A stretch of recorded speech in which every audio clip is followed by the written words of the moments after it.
the end of the year, you sometimes look back at the events that touch your heart, the events that brought a tear, the events that made you go, yes. And there were so many because cricket is a sport that only gives, that just gives and gives. At the end of the year, it doesn't pause. It just continues to give at the start of the next year. It's a blessing to be in this game. And so out of all the many events, it is becoming very difficult. So I said, we are an India-centric channel. So we look at the top 10 events involving Indian players and Indian cricket from 2025. It's a fun exercise. Absolutely certain you won't agree with me, but that's part of the fun, isn't it? So let's get going.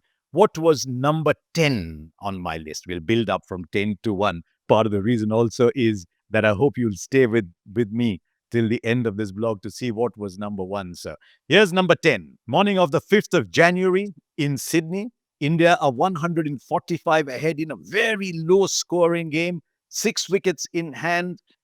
The series is 2-1 to Australia. If India can make it 2-2, it'll be a phenomenal result. And there's one man there who's taken over 30 wickets at 13, and the batters in the opposition are openly saying they've been Bumrah. But he's had a huge workload in the previous test match at the MCG, and as day 3 beckons, Jasprit Bumrah is unavailable to bowl. Australia win the test match and go 3-1 ahead, and we're left thinking what might have been. That's the way it goes sometimes. If your back backs up, your back backs up. So that was number 10. Number 9 on my list, a matter of great concern, something that's been debated a great deal. I've talked about it a great deal on this channel as well. Losing 0-2 to South Africa in test matches to go with losing 0-3 to New Zealand last year. So that was number 9 on my list. I can already have you think, gee, 10 and 9, what's coming? So let's go to number 8. It was a privilege watching Shubman Gill play in England. He made 754 runs. He was a young captain. He was coming to terms with playing at number 4, and he had a standout here. To watch Shubman Gill in England was to see the coming of age of a player we always knew was going to, but this was the moment in test match cricket. So that was number 8 for me. Can you imagine there's 7 others? So let's head off to number 7. Number 7 for me was the Asia Cup. India won it, yes, but there was far too much posturing. There were political statements made, warlike gestures made. It's not my game. My game is happy, generous, wow, exciting. And it wasn't that at the Asia Cup. So I'm going to remember the Asia Cup as a coming of age of Tilak Varma and that finish from Rinku Singh and that 1 ball, 1 or 2 balls that he had, whatever. So that was number 7 for me. What it did, though, was highlight the dominance of India and white ball cricket in this part of the world. Number 6, sad and a time to say thank you. On the 7th of May and the 12th of May, first Rohit Sharma and then Virat Kohli. I did it my way, he said in his post. That beautiful song from Sinatra. Kohli did it his way. And Kohli saying goodbye was an event that somewhere you knew was coming. But when it did, it filled you with sadness. You're thinking, gee, that was number 6. Where are we going with 5, 4, 3, 2, 1? So here we go. Number 5 on my list.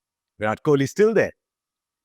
RCB winning the IPL after 18 years. Virat Kohli from the front, 650 runs, but so many other players participating. Finally, RCB getting right. Lots of contributions all along on the way. Fantastic off-field preparation matched by great on-field performances on it.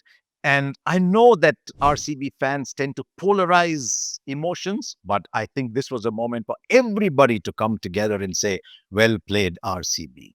Sadly, very sadly, a day later, we had the stampede. RCB's moment of joy came with RCB's moment of grief. It was a pity. There should have been a great celebration for RCB winning that IPL after 18 years. Okay, then let's head on. Number 4, the Champions Trophy. And the reason I've got it as high as number 4 and above the Asia Cup was because every team in the world was involved, and India once again went through a world tournament with the best teams in the world. India went through unbeaten. It made it 23 wins out of 24 completed games in ICC events. Now you add the 2 Asia Cups to that, and India had 34 wins out of 36 completed games. Let that sink in softly, in your face, whatever, doesn't matter. 34 wins out of 36. I loved the manner in which India played at the Champions Trophy, and the fact that the two big guns, Rohit Sharma and Virat Kohli, said, "We never went anywhere. We are still here." They were to say that as the year went along, too. I mean, the performances from Rohit Sharma at Sydney, Virat Kohli at Ranchi. The reason I don't have that is I didn't want to have a sense of finality to those two names in ODI cricket. There's a lot more coming. Number 3 was a moment of sheer emotion. England are 2-1 ahead, well placed to take the series 3-1. Overnight, there's a glimmer of hope, but England still start day 5 of that day, the 4th of August, in pole position. Then Prasidh Krishna, we've talked about Prasidh Krishna for so long, finally says, "I'm here." But the man who'd been running in all season, the man who had the heart of a tanker, the man who never gave up, bowled a Yorker at 143 kilometers an hour to Gus Atkinson, and India drew the series at the Oval. And I think grown men had tears of the sheer emotion surrounding it all. Mohammad Siraj's Yorker to Gus Atkinson comes in at number 3. There are 2 other moments, and I think we need to have what my great hero Amin Sayani used to call the Bigul on the Binaka Geet Mala. The Bigul for the top 2 moments of the year, because these 2 came from our women. At number 2 on my list is Harmanpreet Kaur taking the catch that symbolized that India had won the World Cup. India had waited so long for it. It was symbolic that Harmanpreet Kaur took the catch, in many ways similar to the Kapil Dev catch of Viv Richards, right? This wasn't as difficult, but it was just so symbolic, so touching that India had won a World Cup. Everybody in India was watching. Everybody came in that moment. And I just thought it was beautiful. I was sitting at home and I was jumping around as Harman took that catch. But why is it number 2? Because had it not been for number 1, India would not have been there. Every time India had hope, there was Australia, this evil team that stood in the way and said, "You will not move fast."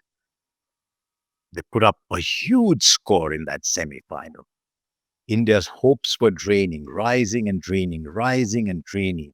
And one of the great hundreds scored by an Indian, man or woman, came from Jamima Rodriguez, who got that 100 and took India to the final. And that, for me, that whole drama around it, and then eventually Amanjot coming and scoring the runs, but Harmanpreet getting the runs, that dismissal of Smriti earlier on, it was just so emotional and so beautiful in the end that was my number 1 event of the year. How would you have done it? I thought at great length about interchanging 2 and 1.